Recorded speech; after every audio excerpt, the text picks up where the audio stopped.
Out of the fall of the Berlin Wall 2 decades later, exactly 20 years ago today, the world watched as one of the most iconic symbols of the Cold War came crumbling down.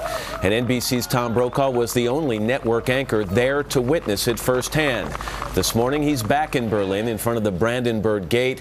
I think it may be a little egocentric, but I think most Americans look at that event and they think of it as an American victory. When you talk to Germans today, do they view it that way? Well, they certainly think that the United States played a major role, but the real payoff came later when Germany was peacefully reunited. I said at a dinner last night, the remarkable thing is that no tanks rolled that day, no shots were fired, no East German leaders were hanged in the streets of East Berlin. And you have to give Mikhail Gorbachev a great deal of credit for that, Matt, because he was in Moscow and he didn't send in the troops, and he said to the East Germans, you need to learn how to reform.